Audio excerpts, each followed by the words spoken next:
ನಮಸ್ಕಾರ ವಿದ್ಯಾರ್ಥಿಗಳೇ, ನಮ್ಮ Satish all in one Kannada YouTube ಚಾನೆಲ್ಗೆ ನಿಮ್ಮೆಲ್ಲರಿಗೂ ಕೂಡ ಹೃತ್ಪೂರ್ವಕವಾದಂತ ಸ್ವಾಗತ. ವಿದ್ಯಾರ್ಥಿಗಳೇ, ನಿಮ್ಮ ಜೀವನದಲ್ಲಿ ಯಾವಾಗ್ಲಾದ್ರೂ ಎಲ್ಲಾ ದಾರಿಗಳು ಮುಚ್ಚೋಗಿವೆ, ಈಗ ಏನಪ್ಪಾ ಮಾಡೋದು ಅನ್ನುವಂತ ಪರಿಸ್ಥಿತಿ ಬಂದಿದ್ಯಾ? ಒಂದು ಕಡೆಗೆ ಅಪಾಯ, ಮತ್ತೊಂದು ಕಡೆಗೆ ಇನ್ನೊಂದು ದೊಡ್ಡ ಅಪಾಯ. ಅಂತ ಸಂದರ್ಭದಲ್ಲಿ ನಾವು ದುಡುಕಿ ನಿರ್ಧಾರನ ತೆಗೆದುಕೊಳ್ಬೇಕೆ ಅಥವಾ ತಾಳ್ಮೆಯಿಂದ ಕಾಯ್ಬೇಕೆ? ಇಂದಿನ ಪಾಠ ತಾಳ್ಮೆಗೆ ಒಲಿದ ಅದೃಷ್ಟ ಇದೇ ಮಹತ್ವದ ಸಂದೇಶವನ್ನ ನಿಮಗೆ ತಿಳಿಸುತ್ತೆ. ಈ ಕಥೆಯಲ್ಲಿ ಎರಡು ಪುಟ್ಟ ಪಾರಿವಾಳಗಳು ಭಯಾನಕ ಸಂಕಟದಲ್ಲಿ ಸಿಲುಕೊಳ್ತವೆ. ಕೆಳಗೆ ಬೇಟೆಗಾರ, ಮೇಲೆ ಗಿಡಗ. ಇಂತಹ ಉಭಯ ಸಂಕಟದ ಸಂದರ್ಭದಲ್ಲಿ ಅವೇನ್ ಮಾಡ್ತವೆ? ಅವುಗಳ ಜೀವ ಹೇಗೆ ಉಳಿಯುತ್ತಾ ಅಥವಾ ಕಳೆದೋಗುತ್ತಾ? ಹೇಗೆ ಅದೃಷ್ಟ ಅನ್ನುವಂಥದ್ದನ್ನ ಒಲಿಸ್ಕೊಳ್ಬೇಕಾ ಬೇಡವಾ? ಈ ಎಲ್ಲ ವಿಚಾರಗಳು ತುಂಬಾ ಸರಳವಾಗಿ ಮತ್ತು ಆಸಕ್ತದಾಯಕವಾಗಿ ಇಂದಿನ ತರಗತಿಯಲ್ಲಿ ತಿಳ್ಕೊಳ್ಳೋಣ. ಆದ್ದರಿಂದ ವಿಡಿಯೋವನ್ನ ಕೊನೆವರೆಗೂ ನೋಡಿ. ಇಷ್ಟ ಆದರೆ ಲೈಕ್ ಮಾಡಿ, ನಿಮ್ಮ ಸ್ನೇಹಿತರೊಂದಿಗೂ ಕೂಡ ಹಂಚಿಕೊಳ್ಳಿ. ನಮ್ಮ ಚಾನಲ್ ಅನ್ನ ತಪ್ಪದೆ ಸಬ್ಸ್ಕ್ರೈಬ್ ಮಾಡೋದನ್ನ ಮಾತ್ರ ಮರಿಬೇಡಿ. ಬನ್ನಿ, ತಾಳ್ಮೆಗೆ ಒಲಿದ ಅದೃಷ್ಟ ಎಂಬ ಪಾಠನ ಆರಂಭಿಸೋಣ. ತಾಳ್ಮೆಗೆ ಒಲಿದ ಅದೃಷ್ಟ 9th ICSE ಮತ್ತು 10th ICSE ಕನ್ನಡಕ್ಕೆ ಸಂಬಂಧಪಟ್ಟಂತಹ ಒಂದು ಪಾಠ. ತಾಳ್ಮೆ, ಧೈರ್ಯ ಮತ್ತು ಸಹನೆಯ ಮೌಲ್ಯಗಳನ್ನ ಪ್ರಾಣಿಗಳ ಕಥೆಯ ಮೂಲಕ ಬೋಧಿಸುವಂತಹ ಒಂದು ಪಾಠ. ವಿಪತ್ತಿನ ಸಂದರ್ಭದಲ್ಲಿ ನಾವು ತಾಳ್ಮೆ ಅನ್ನುವಂಥದ್ದನ್ನ ತಾಳಿದ್ರೆ ನಮಗೆ ಅದೃಷ್ಟ ಒಲಿಯುತ್ತೆ ಅನ್ನುವಂಥದ್ದನ್ನ ಬಹಳ ಚೆನ್ನಾಗಿ ಈ ಕಥೆಯಲ್ಲಿ ತಿಳಿಸಿದ್ದಾರೆ. ಮೊದಲನೇದಾಗಿ ಲೇಖಕರ ಪರಿಚಯನ ನೋಡೋಣ. ನಾರಾಯಣಿ ದಾಮೋದರ್ ಅವರು ಜನಿಸಿದ್ದು 1/7/1955 ಉಡುಪಿ ಜಿಲ್ಲೆಯ ಐರೂಡಿ ಅನ್ನುವಂಥ ಒಂದು ಗ್ರಾಮದಲ್ಲಿ. 38 ವರ್ಷಗಳ ಕಾಲ ಮಂಗಳೂರು ಆಕಾಶವಾಣಿಯಲ್ಲಿ ಹಿರಿಯ ವಿದ್ಯೂಷಕಿಯಾಗಿ ಸೇವೆಯನ್ನು ಸಲ್ಲಿಸಿರ್ತಕ್ಕಂಥದ್ದು. ಜೊತೆಗೆ ಲೇಖನ, ಪ್ರವಾಸ ಕಥನ, ಕತೆ, ಚಿಂತನೆ, ಅಂಕಣ ಬರಹ ರಾಜ್ಯದ ಹಲವಾರು ಪತ್ರಿಕೆಗಳಲ್ಲಿ ಪ್ರಕಟ ಮಾಡಿದ್ದಾರೆ. ಒಂದಾನೊಂದು ಕಾಲದಲ್ಲಿ ಬೆಳಕು ನೀಡುವ ಕಥೆಗಳು ಅನ್ನುವಂಥದ್ದು ಇವರ ಬಹಳ ಪ್ರಮುಖವಾದಂತಹ ಕಥೆಗಳಾದ್ರೆ ಹರಿಕತೆ, ನಾಟಕ, ಭಕ್ತಿ, ಭಾವಗೀತೆ, ಪುರಾಣ, ಭಾಗವತ, ಉಪನಿಷತ್ತುಗಳಲ್ಲಿ ಇವರು ಪ್ರವೀಣರು. ಅಂದ್ರೆ ಇದರಲ್ಲಿ ಬರ್ತಾ ಇರತಕ್ಕಂತಹ ಪಾತ್ರಗಳನ್ನ ನೋಡಕ್ ಹೋದ್ರೆ ಹೆಣ್ಣು ಪಾರಿವಾಳ ಒಂದಿದೆ, ಗಂಡು ಪಾರಿವಾಳ ಒಂದಿದೆ, ಮತ್ತೆ ಬೇಟೆಗಾರ ಹಾಗೂ ಗಿಡುಗ ಮತ್ತು ಹಾವು ಅಂತಕ್ಕಂಥದ್ದು ಈ ಕಥೆಯಲ್ಲಿ ಬರ್ತವೆ. ಸೊ ಕಠಿಣ ಪದಗಳು ಕೆಲವೊಂದಿದಾವೆ, ಅವುಗಳನ್ನ ಸ್ಕ್ರೀನ್ ನೀವಲ್ಲಿ ಪಾಸ್ ಮಾಡಿ ಒಂದ್ಸಲ ಅಬ್ಸರ್ವ್ ಮಾಡಿ. ಕತೆಗೆ ಹೊರಡೋದಾದ್ರೆ, ಒಂದಾನೊಂದು ಕಾಲದಲ್ಲಿ ಒಂದು ಮರದ ಮೇಲೆ ಎರಡು ಪಾರಿವಾಳಗಳು ಗೂಡು ಕಟ್ಕೊಂಡು ಅನ್ಯೋನ್ಯವಾಗಿ ಜೀವಿಸ್ತಾ ಇರ್ತವೆ. ಮುಂಜಾನೆ ಎದ್ದು ಗೂಡನ್ನ ಬಿಟ್ಟು ಹಾರುತ್ತಾ ಅಲ್ಲಿ ಇಲ್ಲಿ ಆಹಾರನ ಸಂಪಾದಿಸ್ಕೊಂಡು ಸಂಜೆಯಾಗ್ತಲೇ ಜೊತೆಗೂಡಿ ಬಹಳಷ್ಟು ಸಂತೋಷದಿಂದ ಕಾಲವನ್ನು ಕಳೀತಾ ಇರ್ತವೆ. ಈ ಜೋಡಿ ಪಾರಿವಾಳಗಳಿಗೆ ಹೀಗೆ ತಮ್ಮಷ್ಟಕ್ಕೆ ತಾವೇ ಇವು ಸುಖ, ಸಂತೋಷ, ನೆಮ್ಮದಿಯಿಂದ ಜೀವನ ಮಾಡ್ತಿರ್ತವೆ. ಅಷ್ಟರಲ್ಲಿ ಒಂದು ದಿನ ಅಪಾಯ ಅನ್ನುವಂಥದ್ದು ಅವರಿಗೆ ಸೂಚನೆಯನ್ನ ನೀಡುತ್ತೆ. ಅಲ್ಲಿಗೆ ಒಬ್ಬ ಬೇಟೆಗಾರ ಅಂತಕ್ಕಂಥವನು ಬರ್ತಾನೆ. ಒಂದು ದಿನ ಮುಂಚಾನೆ ಹೆಣ್ಣು ಪಾರಿವಾಳವು ಗೂಡಿನಿಂದ ಹೊರಗಡೆ ಇಣುಕಿ ನೋಡುತ್ತೆ. ಮರದ ಸುತ್ತಲೂ ಸುತ್ತಾ ಇದ್ದಂತಹ ಒಬ್ಬ ಬೇಟೆಗಾರ ಕಾಣಿಸ್ತಾನೆ. ಭಯ, ಭೀತಿಗೊಂಡಂತಹ ಪಾರಿವಾಳವು ಪುರ್ರ್ ಅಂತ ಹೇಳಿ ಗೂಡಿನ ಒಳಗಡೆ ಮುದುರ್ಕೊಂಡು ಅಲ್ಲೇ ಕೂತ್ಕೊಂಡ್ಬಿಡುತ್ತೆ. ಕಷ್ಟವು ಬಂದು ಕಾಲು ಬುಡದಲ್ಲಿ ನಿಂತಿರುವುದನ್ನ ತನ್ನ ಜೊತೆಗಾರ ಪಾರಿವಾಳಕ್ಕೆ ಹೇಳುತ್ತೆ. ಇಲ್ಲಿ ಸ್ವಾಮಿ, ನಮಗೆ ಅಂತ್ಯಕಾಲವು ಬಂದಿದೆ ಎನ್ನುತ್ತಾ ನಡುಗುತ್ತಿದ್ದಂತಹ ಹೆಣ್ಣು ಪಾರಿವಾಳವನ್ನ ಜೊತೆಗಾರನಾಗಿರ್ತಕ್ಕಂತಹ ಗಂಡು ಪಾರಿವಾಳ ಸಂತೈಸುತ್ತೆ. ಅದೇನೆಂದು ಹೇಳಬಾರದೆ ಅಂತ ಕೇಳುತ್ತೆ. ಇಲ್ಲಿ ಸಂದರ್ಭ ಕೇಳ್ಬೋದು, ಸ್ವಾಮಿ ನಮಗೆ ಅಂತ್ಯಕಾಲ ಬಂದಿದೆ ಅಂತ ಹೇಳಿದ್ದು ಹೆಣ್ಣು ಪಾರಿವಾಳ, ಅದು ಏನು ಅಂತ ಹೇಳಬಾರದೆ ಅಂತ ಕೇಳ್ತಾ ಇರ್ತಕ್ಕಂಥದ್ದು ಗಂಡು ಪಾರಿವಾಳ. ಆಗ ಹೆಣ್ಣು ಪಾರಿವಾಳ ಹೇಳುತ್ತೆ, ಕೆಳಗೆ ನೋಡಿ, ನಮ್ಮನ್ನ ಬೇಟೆಯಾಡೋದಕ್ಕೆ ಅಂತ ಸಿದ್ಧನಾಗಿ ಒಬ್ಬ ಬೇಡ ಬಂದು ನಿಂತಿದ್ದಾನೆ, ನಮ್ಮ ಗೂಡಿನ ಕಡೆಗೆ ನಮಗೇನೆ ಗುರಿ ಇಡ್ತಾ ಇದ್ದಾನೆ ಅಂತ ಹೇಳಿ ಹೆಣ್ಣು ಪಾರಿವಾಳ ಬಿಕ್ಕಳಿಸಿ ಅಳೋದಕ್ಕೆ ಸ್ಟಾರ್ಟ್ ಮಾಡುತ್ತೆ. ಅಂದ್ರೆ ದುಃಖವನ್ನ ವ್ಯಕ್ತಪಡಿಸ್ತಾ ಇರ್ತದೆ.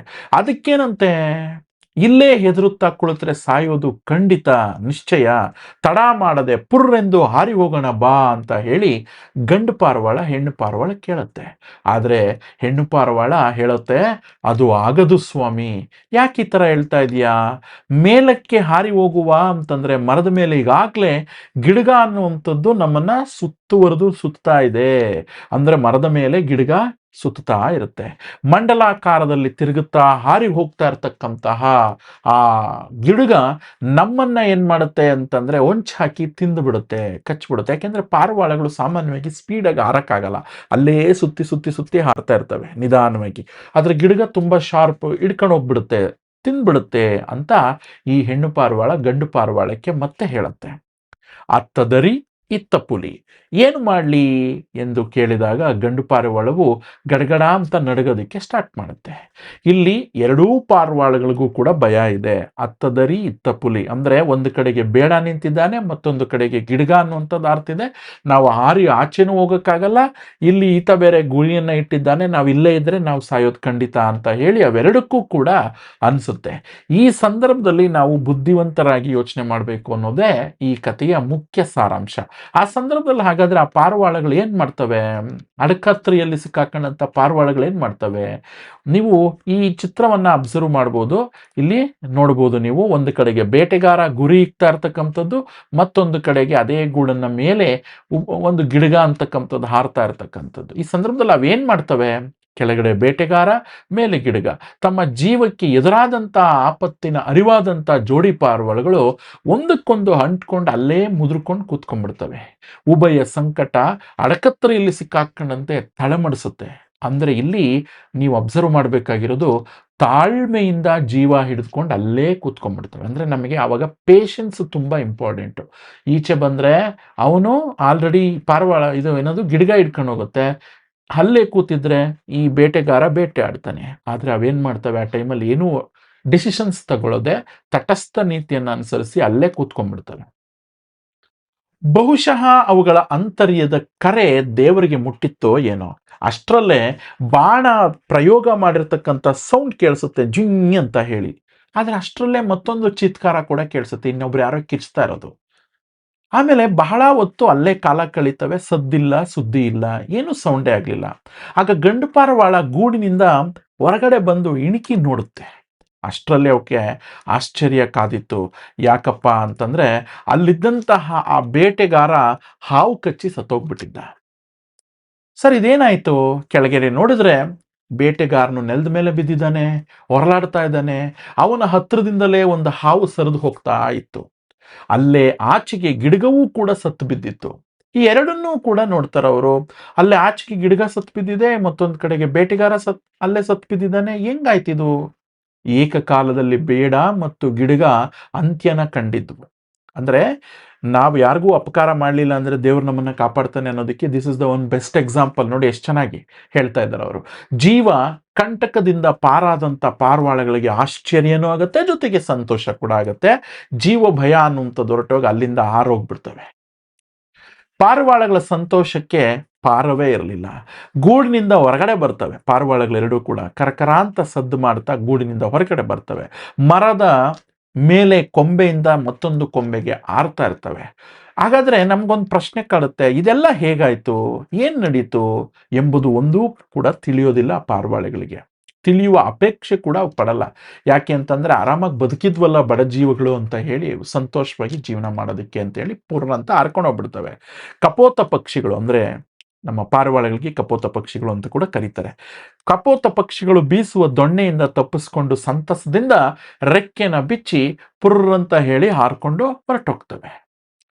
ಬೇಟೆಗಾರನು ಪಾರಿವಾಳದ ಗೂಡಿಗೆ ಗುರಿ ಇಟ್ಟು ಅಲ್ಲೇನ್ ನಡೀತು, ಹಾಗಾದ್ರೆ ನಡೆದಿದ್ದಾದ್ರೂ ಏನು ಅಂತಂದ್ರೆ, ಬೇಟೆಗಾರ ಪಾರಿವಾಳಕ್ಕೆ ಅಂತ ಹೇಳಿ ಗೂಡಿಗೆ ಗುರಿ ಇಟ್ಟಿರ್ತಾನೆ. ಆ ಬಾಣವನ್ನ ಬಿಡುವ ಕ್ಷಣದಲ್ಲೇ ಅಲ್ಲಿಗೆ ಬಂದಂತ ಒಂದು ಹಾವು ಆ ಬೇಟೆಗಾರನಿಗೆ ಕಚ್ಚಿಬಿಟ್ಟಿರುತ್ತೆ, ಕುಟುಕು ಬಿಟ್ಟಿರುತ್ತೆ. ಇದರಿಂದ ಅವನ ಗೂಡಿಗಿಟ್ಟಿರ್ತಕ್ಕಂತಹ ಗುರಿ ತಪ್ಪೋಗಿ ಆ ಬಾಣ ಅನ್ನುವಂಥದ್ದು ಬಿಟ್ಟಾಗ ಅದು ನೇರವಾಗಿ ಹೋಗಿ ಆ ಗಿಡಗನಿಗೆ ಬಿದ್ದು ಬಿಡುತ್ತೆ. ಅಲ್ಲಿಗೆ ಗಿಡಗ ಅನ್ನುವಂಥದ್ದು ಸತ್ತೋಯ್ತು. ಇವನಿಗೆ ಆಲ್ರೆಡಿ ಹಾವೇ ಕಚ್ಚಿರೋದ್ರಿಂದ ಇಲ್ಲಿ ಇನ್ನೊಂದು ಅಪಾಯ ಕೂಡ ಅವರಿಗೆ ತಪ್ಪೋಯ್ತು. ಅದೇನು ಅಂತಂದ್ರೆ ಬೇಟೆಗಾರ ಕೂಡ ಸತ್ತೋದ.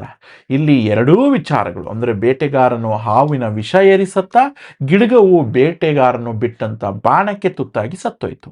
ಅಂತೂ ಕೈಗೆ ಬಂದಂತಹ ತುತ್ತಿಗೂ ಬಾಯಿಗೆ ಬರಲಿಲ್ಲ. ಅಂದ್ರೆ ಬೇಟೆಗಾರನಿಗೆ ಇನ್ನೇನು ಸಿಕ್ಬೇಕೋ ಆದ್ರೆ ಸಿಗ್ಲಿಲ್ಲ.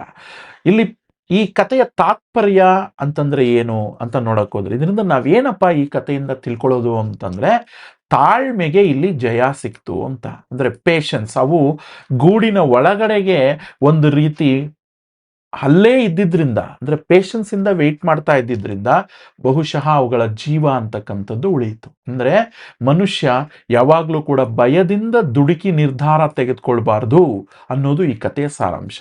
ನೋಡಿ, ಜೋಡಿ ಪಾರಿವಾಳಗಳು ಬದುಕಿದೆಯಾ ಬಡಜೀವವೇ ಎಂದುಕೊಂಡು ತಮ್ಮ ಪುಟ್ಟ ಬದುಕನ್ನು ಚೊಕ್ಕಟವಾಗಿ ಇನ್ನು ಮುಂದೆ ಕಳಿಯಕ್ಕೆ ಸ್ಟಾರ್ಟ್ ಮಾಡ್ತವೆ.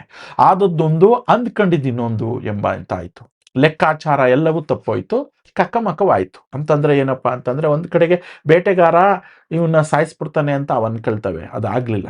ಹಾಗಾಗಿ ಇನ್ನೊಂದು ಕಡೆಗೆ ಗಿಡಗ ತಿಂದಾಕ್ಬಿಡುತ್ತೆ ಅಂತ ಅನ್ಕೋತವೆ, ಅದು ಆಗ್ಲಿಲ್ಲ. ಎರಡೂ ಸತ್ತೋಗ್ಬಿಡ್ತವೆ. ಸತ್ತೇ ಹೋದ್ವಲ್ವಾ ಅಂತ ಅನ್ಕೊಂಡಂತ ಈ ಜೋಡಿ ಪಾರಿವಾಳಗಳು ಅದೃಷ್ಟದ ಬಲದಿಂದ ಜೀವನ ಉಳಿಸ್ಕೊಳ್ತವೆ. ಮಾರಲ್ ಆಫ್ ದ ಸ್ಟೋರಿ, ಭಯದಿಂದ ದುಡುಕಿ ಗೂಡಿನಿಂದ ಏನಾದರೂ ಹೊರಗಡೆ ಬಂದಿದ್ದಿದ್ರೆ ಬಹುಶಃ ಆ ಪಾರಿವಾಳಗಳು ಬದುಕ್ತಾ ಇದ್ವಾ? ನೀವೇ ನನಗೆ ಕಾಮೆಂಟ್ ಬಾಕ್ಸಲ್ಲಿ ಕಾಮೆಂಟ್ ಮಾಡಿ, ಇದಕ್ಕೇನು ಉತ್ತರ ಅಂತ ಹೇಳಿ. ಸೊ ಇಲ್ಲಿ ಲೇಖಕರು ಒಂದು ಮಾತನ್ನ ಹೇಳ್ತಾರೆ, ತಟಸ್ಥ ನೀತಿ. ಅಂದ್ರೆ ಅಪಾಯದ ಹೊತ್ತಿನಲ್ಲಿ ಒಂದು ರೀತಿ ನಾವು ಸೈಲೆಂಟ್ ಆಗಿರ್ತಕ್ಕಂಥದ್ದೇ ಒಳ್ಳೆಯದು ಅಂತ. ದುಡುಕಿ ಯಾವತ್ತೂ ಕೂಡ ನಿರ್ಧಾರನ ತೆಗೆದುಕೊಳ್ಬಾರ್ದು. ಅರ್ಥ ಆಯ್ತಲ್ಲ? ಸೊ ತಾಳ್ಮೆ ಮತ್ತು ಧೈರ್ಯ ಅನ್ನುವಂಥದ್ದು ಒಂದು ರೀತಿ ಸಹಚರರಾದರೆ ಯಾವತ್ತೂ ವಿಪತ್ತು ನಮಗೆ ದೂರ ಆಗುತ್ತೆ. ಮತ್ತೆ ಸಹನೆ ಅನ್ನುವಂಥದ್ದು ಧೈರ್ಯವನ್ನು ಸುಧಾರಿಸುತ್ತೆ. ಇದು ಅದರ ವಿಕಸಿತ ರೂಪ ಅನ್ನುವಂತಹ ಮಾತನ್ನ ಇಲ್ಲಿ ಹೇಳ್ತಾರೆ. ಸೊ ಲೇಖಕರ ಚಿಂತನೆಯನ್ನ ಒಂದ್ಸಲ ಗಮನಿಸಿ. ಇಲ್ಲಿ ಶ್ರೀಗಂಧ ತಾನು ಒಣಗಿ ಪರರಿಗೆ ಆನಂದ ಕೊಡುತ್ತೆ, ಹಸು ಹುಲ್ಲನ್ನು ತಿಂದು ಸಾಕದವರಿಗೆ ಹಾಲನ್ನು ಕೊಡುತ್ತೆ. ಆದರೆ ಅದೇ ಚೇಳು ಆಮೆ ಆದರೆ ನೋಡಿ, ತಮ್ಮ ತಾಯಿಯನ್ನೇ ಕೊಂದು ತಿಂದುಬಿಟ್ಟು ತಾವು ಬದುಕಕ್ಕೆ ನೋಡ್ತವೆ. ಅದೇ ಒಂದು ನೊಣ ನೋಡಿ, ತಾನು ಸತ್ತು ಸುತ್ತಮುತ್ತಲಿನವರಿಗೂ ಆರೋಗ್ಯನ ಕೆಡಿಸುತ್ತೆ. ಅಂದ್ರೆ ಬೇವನ್ನ ಬಿತ್ತಿ ಮಾವಿನ ಬೆಳೆಯನ್ನ ನಾವು ಎಕ್ಸ್ಪೆಕ್ಟ್ ಮಾಡೋಕ್ಕಾಗಲ್ಲ. ಇದು ಲೋಕದಲ್ಲಿ ಒಂದಿರ್ತಕ್ಕಂಥ ಒಂದು ರೂಢಿ. ನಾನು ಯಾಕೆ ಇದನ್ನು ಈ ಸಂದರ್ಭದಲ್ಲಿ ಹೇಳಿದೆ ಅಂತಂದ್ರೆ, ನಾವು ಪರರಿಗೆ ಒಳ್ಳೆಯದನ್ನು ಬಯಸಿದ್ರೆ 100% ನಮಗೂ ಒಳ್ಳೆಯದೇ ಆಗುತ್ತೆ. ಇಲ್ಲಿ ಕಪೋತ ಪಕ್ಷಿಗಳು ಅಥವಾ ಏನು ಈ ಪಾರಿವಾಳಗಳು ಅನ್ನುವಂಥವು ಏನಿದಾವೆ, ಇವುಗಳು ಯಾವುದೇ ಕಾರಣಕ್ಕೂ ಏನು ಮಾಡಲಿಲ್ಲ ಅಂತಂದ್ರೆ ಬೇರೆಯವರಿಗೆ ಅಪಕಾರವನ್ನು ಮಾಡಲಿಲ್ಲ. ಆದರೆ ಅದೇ ಬೇಟೆಗಾರ ಮತ್ತು ಆ ಗಿಡಗ ಅಂತಕ್ಕಂಥದ್ದು ಪಾರಿವಾಳಗಳನ್ನ ತಿನ್ಬೇಕು ಅನ್ನುವಂಥ ಅಪಾಯದ ವಿಚಾರಗಳನ್ನ ಮನಸ್ಸಿನಲ್ಲಿ ಯೋಚನೆ ಮಾಡ್ತಾ ಇದ್ವು. ಹಂಗಾಗಿ ಕೊನೆಗೆ ಆ ಅಪಾಯ ಅವಕ್ಕೆ ತಗಲಿತ್ತು. ಆದ್ರಿಂದ ಈ ಕಥೆಯಿಂದ ನಾವು ತಿಳ್ಕೊಳ್ಳೋದು ಏನಪ್ಪಾ ಅಂತಂದ್ರೆ, ಯಾವಾಗಲೂ ಅಷ್ಟೇ ನಾವು ಸಹನೆಯಿಂದ ಇರಬೇಕು. ಅಪಾಯದ ಸಮಯದಲ್ಲಿ ಶಾಂತವಾಗಿ ಕಾಯುವಂಥದ್ದು ಜ್ಞಾನದ ಲಕ್ಷಣ.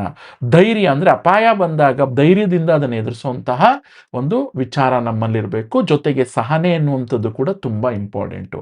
ಭಯದಲ್ಲಿ ಯಾವತ್ತೂ ಕೂಡ ದುಡುಕಿ ನಿರ್ಧಾರವನ್ನ ತೆಗೆದುಕೊಳ್ಬಾರ್ದು, ಇದರಿಂದ ನಮಗೆ ಅಪಾಯ ಕಟ್ಟಿಟ್ಟ ಬುತ್ತಿ. ಸೊ ಹಾಗಾಗಿ ಇಲ್ಲಿ ನಾವು ಈ ವಿಚಾರಗಳನ್ನ ಇಲ್ಲಿ ತಿಳ್ಕೊಳ್ತಾ ಹೋಗ್ತೇವೆ. ಆದ್ರಿಂದ ಮುಂದಿನ ತರಗತಿಯಲ್ಲಿ ನಿಮಗೆ ಅಭ್ಯಾಸದ ಪ್ರಶ್ನೆಗಳು ಏನಿರ್ತವೆ ಅನ್ನುವಂಥದ್ದನ್ನ ಕೂಡ ನಾನು ನಿಮಗೆ ತಿಳಿಸ್ತೇನೆ. ಸೊ ಈ ಒಂದು ವಿಡಿಯೋದ ಬಗ್ಗೆ ನಿಮ್ಮ ಅನಿಸಿಕೆ ಅಭಿಪ್ರಾಯಗಳನ್ನು ತಿಳಿಸಿ. ಸೊ ಈ ವಿಡಿಯೋವನ್ನು ನಿಮ್ಮ ಸ್ನೇಹಿತರಿಗೂ ಹೆಚ್ಚೆಚ್ಚು ಶೇರ್ ಮಾಡಿ, ಅವ್ರಿಗೂ ಕೂಡ ಇದು ಹೆಲ್ಪ್ ಆಗುತ್ತೆ. ವಿಡಿಯೋದ ಬಗ್ಗೆ ಅನಿಸಿಕೆ ಅಭಿಪ್ರಾಯಗಳನ್ನು ತಿಳಿಸ್ತಿರುತ್ತಾನೆ.